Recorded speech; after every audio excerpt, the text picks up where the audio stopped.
waiting lists, price increases, tariffs, new six-figure flyback, flying tourbillon chronograph. Who gives a flying anymore? While everyone continues to chase the hype, desperately trying to signal to other middle-aged men with the newest watch, some of us have gone another route, perhaps back to where it all started. One watch.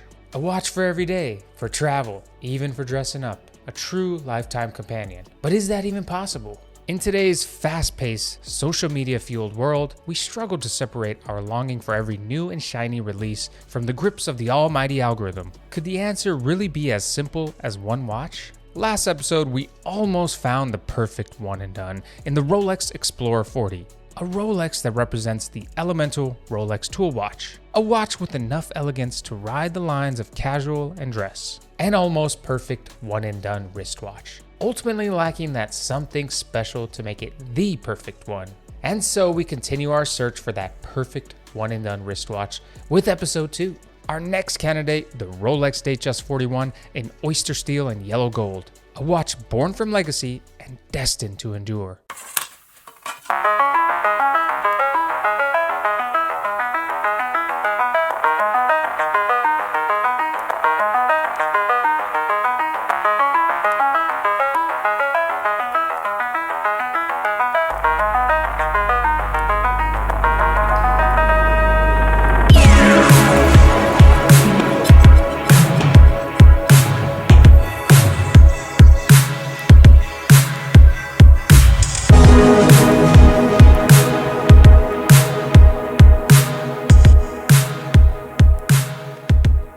The Rolex Datejust 41, the cornerstone of Rolex's timeless identity. This model, of course, features the popular 41mm case, an important evolution for the Datejust, signaling Rolex's modern step forward.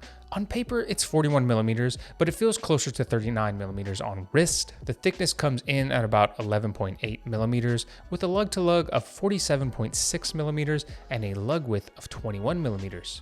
This model being in Rolesaur or steel and yellow gold, you get a mix of brushed and polished finishes, plus that touch of gold that elevates the watch. Even compared to some full gold models, take a rose gold GMT for instance, the Datejust can actually come off much flashier, and that can be good or bad depending on how you like your watches. At first glance, you might think this watch is all looks. It draws you in with its bright black dial, disco ball-like fluted bezel, and glistening Jubilee bracelet. As with most modern Rolex Oysters, it comes with 100 meters of water resistance standard and a convenient 5mm of easy link adjustment. Inside beats Rolex's caliber 3235, an in-house superlative chronometer with an accuracy of -2 +2 seconds per day, the same robust movement found in the highly touted Submariner. Oh, and did I mention the fantastic amount of chromalite lume on its stick markers? Now I thought such features were only reserved for sports watches.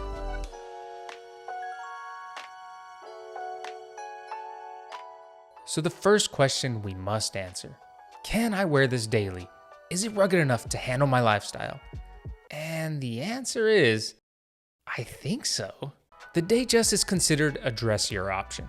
It's in Rolex's classic line, but as we demonstrated, it has all the features we usually associate with a Rolex tool watch: robust movement, water resistance, adjustability, and a nice amount of lume. So in theory, it should handle most sporty activities just fine. It's sort of the best of both worlds. After wearing this Datejust for a few days, I found it really works in more casual settings.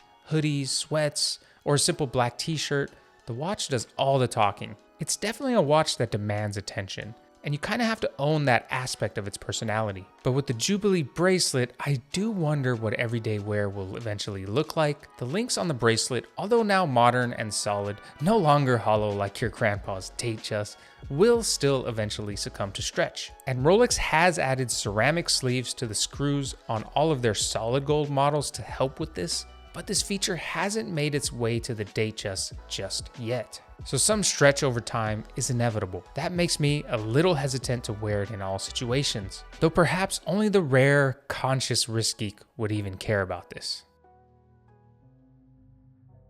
Another box I need checked is simple. Is it a good looking design?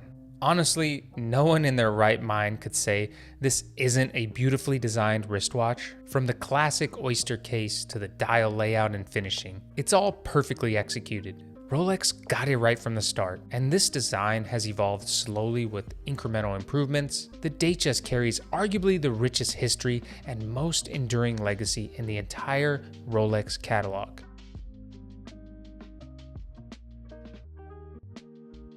Now, the last question we must ask, is this watch special enough to be my one and done?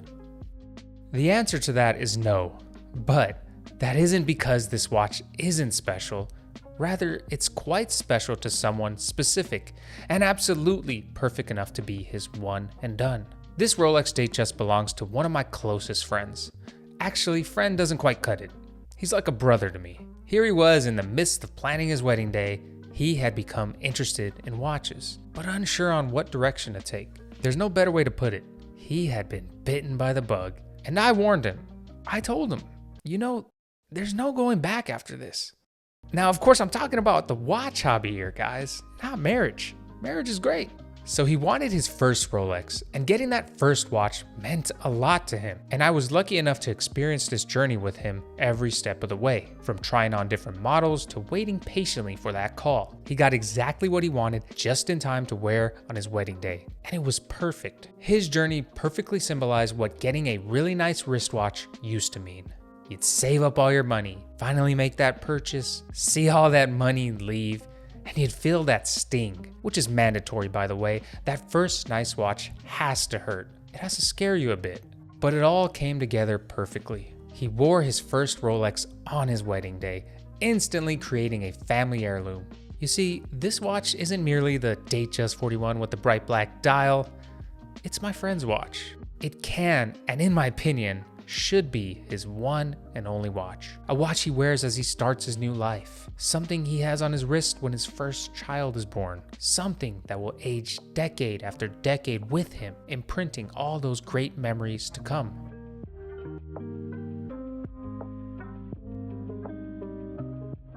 Funny thing is, he's already expressed interest in a Submariner.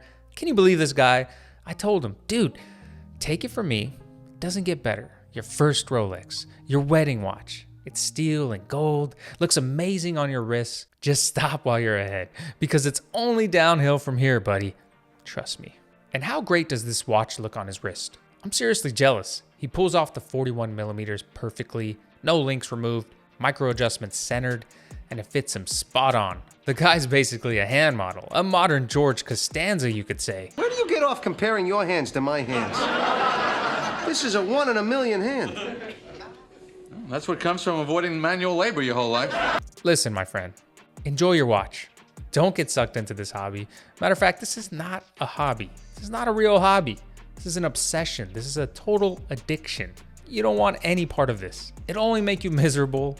You'll waste all your money. And worst of all, you'll get gray in the beard waiting for watches. And it'll just make you bitter. So, in a way, we actually found a perfect one and done wristwatch in episode 2. The problem is, it isn't my perfect one and done. And you know how this channel goes. It's all about me, guys. The show must go on. And again, as I said in our last episode, I'm not planning on taking action, even if I find that perfect one and done.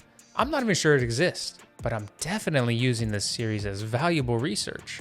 I may never settle on just one, but I'll know the one when I see it. But would you go one and done with this?